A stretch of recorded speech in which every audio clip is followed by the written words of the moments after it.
Ahojte, idem urobiť video o podlahovom kúrení a o konkrétne jednej veci, a to je to, že vlastne celá táto téma podlahového kúrenia je, by som povedal, to, čo sa dnes preberá pri dnešných moderných stavbách, je teória minus 50 rokov. Ako keby mne to prípada, ako keby projektanti, kúrenári a proste všetci tí odborníci, ktorí s tým majú dočinenia, ako čest výnimkám, možno sú takí, čo to chápu a majú to nejako v hlave premyslené, prepočítané veci, tak k tomu sa tiež dostanem k tým výpočtom, tak možno sú nejakí, čo tomu chápu, ale tak skúsim to nejako zas po lopate vysvetliť. Stále sa mi tu opakuje jedna taká téma, že môže byť toto použité na podlahovke, aby vôbec to teplo z podlahovky sa dostalo do domu, aby nábeh tej podlahovky bol rýchly. Toto je úplne zlé myslenie. Toto je práve to myslenie minus 50 rokov. Viete, ak v minulosti mali baráky tepelnú stratu 50, 60, 100 tisíc kWh, tak dnes majú tie baráky stratu 5, 6, 7 kW, 5, 6, 7 tisíc kWh. Dnes majú domy viac ako 10-násobne nižšie tepelné straty, čiže aj majú aj 10-násobne nižší potrebný výkon na to vykurovanie. To nemusí byť úplne pravda, čo som povedal, ale povedzme, že to tak nejak je. Takže tu si treba uvedomiť jednu vec, že my už dnes v dnešných moderných domoch my nepotrebujeme nejaké rýchle nábehy tých podlahoviek. Veď my dnes neprídeme do domu, že ideme na týždeň na lyžovačku, vrátime sa a vonku je minus 10, tak v dome je minus 20 a potrebujem to rýchlo zvýšiť. Veď toto už je doba dávno minulá. To, viete, oni všetci ešte žijú v minulosti. Ešte stále buď čítajú staré knihy, alebo ústnym podaním si to jednoducho predáva jeden vodár, kúrenár druhému, ale viete, vy nemôžete od vodára, od kúrenára, ktorý nemá teoretické znalosti o tom, ako prebieha prestup toho tepla, nemôžete od neho chcieť, aby on vám vedel fundovane povedať, že ako to má byť. Mal by to ale vedieť projektant. A tí projektanti by mohli robiť nejakú osvetu.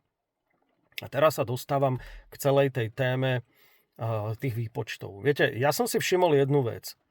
Kedysi, keď som ako strojár prišiel do toho stavebníctva, úplne na začiatku, keď som sa nejako motal pomedzi tých projektantov, tak som chcel vedieť od zhodou okolností jednej projektnej kancelárie v Žiline, nejdem ju menovať, chcel som vedieť, aby mi ten projektant povedal, aký výkon ide z metra tej trúbky, toho podlahového, čo je v podlahovom kúrení, aký výkon ide do toho interiéru. A on mi vravil, že to mi nevie povedať, lebo že proste nevie. Pýtal som sa druhého, nevie. Tretieho, nevie. Proste stále som sa ich pýtal a potom si vravím, preboha, to je primitívny výpočet, idem si to vyrátať. Hej. Tak som si to zrátal. A ten výpočet je jednoduchý, lebo ten výkon rovná sa súčiniteľ prestupu tepla medzi tou kvapalinou, ktorá je vnútri v tej trúbke, a tým interiérom, ktorý je vonku. Čiže zrátame všetky tie vrstvy a ich hrúbku a vyjadríme si priemernú hodnotu U krát plocha, hej, povedzme v tomto prípade je to plocha tej trúbky na tom metri, hej, nejakú strednú hodnotu si tam dáme, a potom krát rozdiel teplôt medzi tou vodou a tým, čo chcem dosiahnuť v interiéri. Čiže ideálne je to robiť pre jeden stupeň toho rozdielu teplôt a potom už iba násobiť počtami tých stupňov. Takýto primitívny výpočet, hoci kto z vás, aj stredoškoláci, čo ste, alebo aj čo nemáte dokončenú ani strednú školu, tak podľa tohto výpočtu si to viete vyrátať. Ako sa dopracujete k hodnote U, no poviete umelej demencii, nech vám to zráta. A takýmto spôsobom si vypočítate výkon, ktorý tie trúbky vedia dávať do interiéru. A teraz viete, čo zistíte? Zistíte to, bo ten výpočet je dôležitý. Ja stále v každom videu, alebo nie v každom, ale v niektorých videách hovorím, že projektant by mal vedieť z hlavy počítať niektoré veci. Napríklad tento výkon ja vypočítam z hlavy. Tepelnú stratu toho domu s presnosťou 5 až 10% vypočítam z hlavy. Lebo to sú jednoduché výpočty hodné stredoškoláka, nejakého učňa, podľa môjho názoru, a nie inžiniera. Ale tí inžinieri to počítať nevedia, lebo to vlastne nikdy nepočítali, nikdy ich to nezaujímalo. Ale vrátim sa znova k tomu podlahovému kúreniu. Vy zistíte, že váš dom, povedzme z projektu vykurovania, potrebuje, vymyslím si teraz, 5 kW zdroj tepla alebo 7 kW zdroj tepla, ale v tých trúbkach, ktoré máte v podlahe, máte inštalovaný ako keby potenciálny, oni tie trúbky dokážu preniesť výkon potenciálne, vymyslím si 30-40 kW. A teraz je prvá otázka, prečo ste dali tie trúbky tak nahusto? Samozrejme nejaký vodár vám povedal, alebo kúrenár, daj to nahusto, lebo ti bude zima. Viete, on stále má v hlave to, že niekde zateploval pred 30, niekde robil kúrenie pri 30 rokmi na nejakej chalupe, kde si na Kysuciach, na záveternej strane hory, kde ešte v júni bola kopa snehu. Tak jasné, že tam musíte tie trúbky dať 10 cm od seba, lebo inak ty kokos to ani nevykúrite a tá stavba, dobre, že nebola urobená z betónu alebo z hliníku a teplo tam unikalo, že to žiarilo tak, že by ste to na Marse videli ešte aj s termokamerou, že aha, tam je ten dom na tej zemi. Tak jasné, že tam platia iné zákony ako v dome, ktorý máte vy dnes, moderný A0. Tie domy majú tak nízke tepelné straty, že vy si kľudne môžete dať tie trúbky 20 cm od seba. Niekto povie, Ježišmaria, ale to budete cítiť. Viete, ak vy tie trúbky cítite, tak niekde niečo zhnité v štáte Dánskom. Vy tie trúbky nesmiete cítiť. Ak máte naozaj dom A0, vy tie trúbky necítite. Ale dobre, dohodníme sa, že si ich dáte 15 cm od seba. Budete tam mať stále inštalovaný výkon desiatky kilowattov. No a k čomu sa chcem dopracovať? Vy vlastne zistíte, že potenciál toho podlahového kúrenia je 4-5 krát vyšší, ako je výkon vášho vykurovacieho telesa. Nejaký elektrokotol, plynový kotol, tepelné čerpadlo alebo čokoľvek. A tu potom sa dostávam na začiatok celej tejto témy a to je to, že potrebujem ja sledovať také nezmyselné otázky ako že dám si tam drevenú podlahu, tak mi teplo nepôjde. No viete, dáte si tam drevenú podlahu, tak v tom vzorci výkon rovná sa hodnota U všetkých vrstiev krát plocha krát rozdiel teplot, zmeníte tú hodnotu U. Čiže tú hodnotu U znížite, zmenšite, lebo zvýšite tepelný odpor, tak hodnotu U zmenšujete. Tak čo sa stane? Že z toho inštalovaného výkonu 30 kW, alebo ja neviem koľko, zrazu budete mať len 20. Pre Boha živého, no to je strašné, že my v dome, kde stačí 5 kW, máme 20 v podlahovke. To je niečo nepredstaviteľné, ono to fakt asi kúriť nebude, že? A riešite, že či tam dať koberec, viete čo, kľudne, úplne v pohode, si tam dajte koberec, ešte aj s tou anglickou podložkou pod tým, čo je brutálna tepelná izolácia, aj tak vám to kúriť bude. Lebo ten inštalovaný výkon je značný. No a teraz by ale mohol prísť nejaký inteligent a povedať, no počkaj, ty trepeš nezmyslí, lebo ak ja to hore zabrzdím nejakou teplnou izoláciou, tak viac tepla sa mi dostane do toho podlahové polystyrena, do tej dosky a proste do tej hliny pod domom. Áno, to je veľmi správna úvaha. Toto sa stať môže, no ale veď vy všetci pre Boha živého si dávate na podlahu 28 000 km polystyrenu, lebo náhodou tá 15 stupňová podlaha, tak by ste mohli k tej podlahe norme nohami primrznúť, tak si tam dávate dokonca viac polystyrenu ako na steny, kde na druhej strane tej steny vonku môže byť minus 30, tak tam si dávate menej polystyrenu ako na podlahu. Takže ak vychádzam teraz zo štatistík, že vy si vlastne na podlahu dávate brutálne zbytočne veľa polystyrenu, tak vôbec sa nemusíte báť, že ak si dáte na tú podlahu, teda na ten poter nejakú drevenú podlahu, alebo akýkoľvek koberec, akúkoľvek plávačku, akúkoľvek tepelnú izoláciu, keby ste tam dali aj centimeter polystyrenu a na to dali ešte podlahovku, nič sa nestane. Stále vám ten dom úplne v pohode ho budete stíhať vykurovať, úplne bez nejakých problémov, lebo ten prestupový výkon bude stále tak značný, že jednoducho ten barák vykúrite. Jasné, potom sú ale nezmyselné konštrukcie niektoré, hej, že máme nejakú červenú tehlu, základové pásy a tak ďalej, máme to tam nedokonale poprepájané a teraz to nemáme dilatačné pásy medzi poterom a stenou, aj keď v niektorých prípadoch ja ich nedávam zámerne, ale v tomto prípade ich treba, lebo z toho poteru vám potom môže to teplo ísť do steny, zo steny do základového pásu a stratíte to teplo niekde v podloží. A teraz by sme zase riešili to, že ako vyzerá to podložie. Viete, ak ste desí niekde na kopci, kde není spodná voda a máte zaizolované základové pásy na zvislo nejakým polystyrenom a zohrejete si to podložie, tak to vôbec není mínus. Viete, vy ak to podložie zohrievate a tá hlina je schopná to teplo ako tak udržať v čase, tak vy jednoducho dosiahnete to, že pod barákom si vytvoríte to, čo všetci chcete. Chcete nejaké teplné batérie, čítate o tom milión článkov o nejakých nezmysloch, ktoré nefungujú, no tak hej, si zohrejete podlože pod barákom.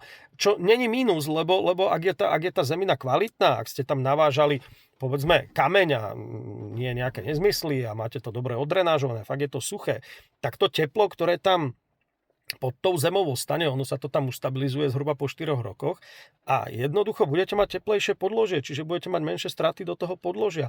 Nebudete tam mať tie výpočtové hodnoty okolo 12-13 stupňov, ale budete tam mať hodnoty reálne okolo 20 stupňov, ale čo je na tom zlé pre Boha? Takže, ale to som prehnal teraz samozrejme, hej, to hovorím iba hypoteticky, že to podložie si budete zohrievať. Ak tam máte vysokú spodnú vodu, tak samozrejme nechceme to podložie zohrievať, hej, to je jasné. Čiže čo tým chcem povedať? Domy majú tak nízku tepelnú stratu a tak nízky potrebný výkon na vykurovanie a vy máte súčasne tak obrovitánsky výkon nainštalovaný v tej podlahovke, že nech by ste si na tú podlahu dali aj 4 koberce s 2 polystyrenom, tak aj tak stíhate kúriť ten interiér. A v dnešnej dobe, pri dnešných stavbách, riešiť to, že potrebujem, to je zase niekto múdry by mohol povedať, no ale ja chcem rýchly nábeh, to je to, čo som vravel na začiatku, na čo chcete rýchly nábeh? Dnešné stavby, ktoré majú extrémne presklené plochy na juh, sú tesné, o mnoho tesnejšie ako stavby pred 30 rokmi. Majú triedu A0. Ja teda predpokladám, že aj merné potrebné teplo majú adekvátne k triede A0, čo není pravda, lebo merné potrebné teplo, väčšinou tie stavby majú okolo 60 kWh na meter štvorcový. Mali by mať podľa môjho názoru okolo 10, ale dobre, to som riešil v iných videách. Ale proste aj tých 60 je už relatívne dobrá hodnota, aj tých 50, ktoré bežne dosahujete, niektorí aj 30, 40. Tak táto stavba, aj keby bolo vonku minus 20, 3 týždne, tak aj tak v tej stavbe po 3 týždňoch nekúrenia a vonku minus 20, aj tak by ste tam nemali nižšiu teplotu ako možno 15 stupňov. Toto si musíte uvedomiť. Toto už nie sú naozaj stavby z rímskej ríše, hej, alebo ja neviem, z nejakého 19. storočia alebo začiatku 20. storočia, kedy naozaj, ak sa v tých stavbách nekúrilo, tak by ste tam prišli a tam vnútri bolo pomaly väčšia zima ako vonku. Toto už nie sme v týchto dobách. Tak prosím vás, keď vám nejaký kúrenár bude zase trepať nezmysly, alebo nejaká firma na internete, ktorá predáva podlahovky, alebo nie podlahovky, pardon, nejaké špeciálne podlahy, a toto je špeciálna podlaha na podlahové kúrenie, kúpte si ju, lebo bude mať rýchly nábeh, tak už hneď viete, že to predávajú debili, ktorí jednoducho chcú vás nejako zmagoriť, aby ste si kúpili nejakú zbytočnosť, ktorá je brutálne drahá. Neriešte to. Na základe tohto videa musíte chápať jednej veci. Ešte raz to zopakujem tretí raz, že v modernom dome si na podlahu, ak máte podlahovku, môžete dať úplne hoci čo. Bude to mať rýchly nábeh taký, aký chcete a v pohode s tým budete kúriť. Úplne hoci čo. Hoci čo. Čo tam dáte, není to absolútne žiaľ. Keď si tam dáte 3 cm drevenú podlahu a koberec, stále to bude dobre kúriť. Nehovoriac o tom, že to drevo je veľmi dobrý akumulačný materiál, ale lepší ako betón. Ježišmaria, to bude teraz hejtov, že drevo je lepší akumulačný materiál. Je. A už sa teším na tie správy, ako tam tí retardi, ktorí v živote nedržali kalkulačku v ruke a pero a nevedia ani, ako sa to počíta a ani všetky tie javy, ktoré majú brať do úvahy, tak ako mi tam budú písať tie primitívne vzorce zo základnej školy, že teplo rovná sa m krát c krát delta t. Dobre. Toto poznám, to už na základnej škole som poznal. Hej, mňa fyzika bavila. Ja som učiteľke vysvetľoval veci na základnej škole z fyziky. Niektoré. Takže vrátim sa znova nazad k týmto podlahám. Ak vám niekto bude chceť takúto podlahu predávať, je to odrbávak. Jednoducho nevšimajte si ho, nekupujte si špeciálne podlahy. Dajte si tam v dnešnej dobe. Ak máte tento typ moderného domu, môžete si tam dať čo len chcete. A len poviem jednu vec, ak nechcete, aby vám veľa tepla unikalo pod tú základovú, do tých základov, tak si, a už máte základové pásy, no tak si tie základové pásy na zvislo zaizolujte, ale to nepomôže úplne tomu úniku. Urobte si plávajúcu dosku. Plávajúca doska je jednoduchá. Ja som jeden z priekopníkov tých plávajúcich dosiek. Robím to od roku 2008, mám ich za sebou už viac ako 100 určite. mám tam vlastné vynálezy pri tých základových doskách. Je to lacnejší základ ako základové pásy. Aj keď pri prvom nacenení sa to zdá byť, že je to ohromne drahé, ale keď si to rozrobíte na drobné, tak zistíte, že tá základová doska je lacná, lebo vy už v základovej doske niekedy máte kúrenie, už tam máte hydroizoláciu, ktorá sa robí pri tých rodinných domoch až niekedy ku koncu. Už tam máte podlahový polystyren, ktorý sa v tých domoch robí až ku koncu. Už tam máte naťahanú elektriku, už tam máte naťahanú vodu v tej doske. Už tam máte milión vecí v tej doske. Už tam máte urobených kopu ďalších vecí. Už aj poter niekedy, ako keby tam máte, ak sa bavíme o tom, že tá doska, že si ju viete vyhľadiť, vyleštiť. Čiže kopa vecí tam je, ktoré ten laik si na začiatku neuvedomí, ale len vidí cenu základovej dosky, plávajúcej, a základových pásoch a vidí, že to je raz taký rozdiel, tak si povie, ježimaria, tá doska je drahá. Ale on to potom doplatí na tých ďalších operáciách neskôr, na tej podlahovke, na tom. Dobre, ale o tom som hovoril v iných videách. Čiže stále, ja tvrdím jednu vec. Stavebníctvo je proste 300 rokov za strojárstvom a za elektrotechnikou, najmenej 300 rokov. Inžinieri stavební, keď z hlavy on nevie pri rodinnom dome vypočítať z hlavy, túto niekde na káve s kalkulačkou na mobile za do 5 minút nevie vypočítať tepelné straty imaginárneho domu, alebo nemá čísla v hlave, nevie vypočítať výkon kúrenia toho podlahového kúrenia na metr štvorcový, keď zmením typ podlahovej krytiny, nevie to z hlavy vypočítať na mieste, nevie vypočítať, koľko tepla z toho poteru sa prenesie do steny a zo steny zase do domu. Ak tieto veci inžinier nevie počítať, štandardný inžinier, úplne obyčajný inžinier nemusí, tak verte tomu, že ten človek v škole v podstate ani nesedel, lebo prednášky nie sú povinné, iba cvičenia sú povinné, aj tie sa odrbávali. Ten človek pravdepodobne nebol na žiadnej prednáške. V živote nikdy si nič neprečítal, tak aby nad tým rozmýšľal. A od takéhoto človeka jednoducho vy nemôžete chcieť, aby vám navrhol dom. Častokrát sa stretávam, a to už zachádzam do inej témy, s tým, že ľudia mi vravia, mám tu takého projektanta, on mi na nič nevie odpovedať. No je to logické, on si v živote nič nespočítal. Viete, v dnešnej dobe domy triedy A0, a pri týchto technológiách všetky, ktoré tu sú, ten inžinier, ktorý sa s tým zaoberá, jednoducho on musí ako fyziku musí ovládať tak, že o polnoci ho zobudím a vie mi povedať všetky priemerné bežné zákony, ako stavebnú fyziku musí mať v hlave úplne brutálne. To je stredoškolská fyzika, stavebná fyzika, to ani nie je vysokoškolská fyzika. Vysokoškolská fyzika vyzerá úplne nejak inak. Čiže to je taká stredoškolská fyzika trošičku natuningovaná, to je stavebná fyzika. Musí mať v hlave ceny materiálov. Ak ich v hlave nemá, on musí vedieť, že DTčko, ktoré na internete stojí 2,30, že on ho v skutočnosti v stavebninách kúpi za euro 45. Ak on toto nevie, on nikdy nemôže navrhnúť dom. Nikdy. Vždy ho navrhne len tak, že nebudete spokojní. Jednoducho, toto sú základné veci. No ale to som odbočil od toho kúrenia. Ale v podstate v každej oblasti je to rovnaké. Takže čaute.